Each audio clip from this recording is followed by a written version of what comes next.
জোটের বৈঠক নাকি পিকনিক? চরম বিড়ম্বনায় মমতারা, কটাক্ষ বিজেপির। আগামী লোকসভা নির্বাচনকে কেন্দ্র করে বেশ কিছুদিন আগে থেকেই বিরোধী দলগুলোর মধ্যে শুরু হয়েছিল তৎপরতা। তারা সবাই মিলে একত্রিত হয়ে একটি জোট গঠন করেছিলেন। তার নাম দিয়েছিলেন ইন্ডিয়া, কিন্তু বিজেপি এই জোটকে কটাক্ষ করে ইন্ডি জোট বলেই আখ্যা দেয়। বর্তমান ভারতবর্ষে যে রাজনৈতিক অঙ্ক রয়েছে, সেই অঙ্ক বলে খুব সহজেই আবারও ক্ষমতায় আসবে বিজেপি। কিন্তু এটাকে সহ্য করতে না পেরে সমস্ত বিজেপি বিরোধী দলগুলো নিজেদের মতাদর্শকে উপেক্ষা করে এক ছাতার তলায় আসার চেষ্টা করেছেন। কিন্তু এই জোট যে বাস্তবে ফলপ্রসূ হবে না, তা জানাই ছিল। তাই যখন শীতকালের মুডে সকলে পিকনিকে ব্যস্ত রয়েছেন, ঠিক তখনই আবার দিল্লিতে এই জোটের বৈঠক অনুষ্ঠিত হয়েছে।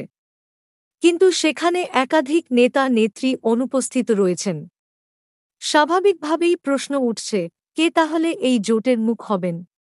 আর সেই বিষয় নিয়েই এবার সেই জোটের নেতানেত্রীদের কার্যত ধুয়ে দিলেন বিজেপি নেতা দিলীপ ঘোষ। এমনিতেই তো মুখ বাঁচতে হিমশিম খাচ্ছেন বিরোধী নেতারা।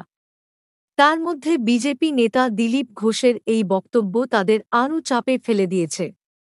কিন্তু কি এমন বললেন পশ্চিমবঙ্গ রাজ্য বিজেপির প্রাক্তন সভাপতি?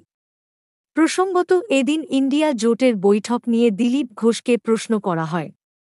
আর সেই প্রশ্নের উত্তর দিতে গিয়ে তিনি বলেন, এই সব বৈঠক অনেকটা শীতকালের পিকনিকের মতো। মাঝেমধ্যেই বৈঠক হয়, আর সেই বৈঠকে পরের বৈঠকের ডেট ঠিক হয়। এছাড়া আর কিছু হয় না।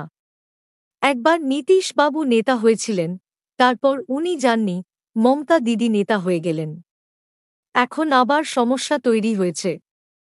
ফলে এসব হবে। কিন্তু এদের নিয়ে কেউ চিন্তিত নয়। বিজেপি আবার ক্ষমতায় আসবে, অনেকে বলছেন। এই জগাখিচুড়ি জোটের প্রতি কেউ ভরসা রাখবে না, এটা জানাই ছিল। কিন্তু তবুও তারা সবাই মিলে এক ছাতার তলায় আসার চেষ্টা করেছিলেন, বিজেপিকে আটকানোর জন্য, নরেন্দ্র মোদীকে আটকানোর জন্য, কারণ যে সমস্ত দল এই জোটে রয়েছেন, তারা বেশিরভাগই দুর্নীতিগ্রস্ত। তাদের বিভিন্ন নেতারা ফেঁসে রয়েছেন। অনেকে জেলের মধ্যে রয়েছেন। ফলে একা তারা বিজেপির বিরুদ্ধে লড়তে পারবে না জেনেই এক ছাতার তলায় এসে মানুষকে ভুল বোঝানোর চেষ্টা করেছেন। কিন্তু এখন তাদের মধ্যেই লেগে গিয়েছে যুদ্ধ, কে মুখ হবে, তা নিয়ে শুরু হয়ে গিয়েছে দৌড়িট।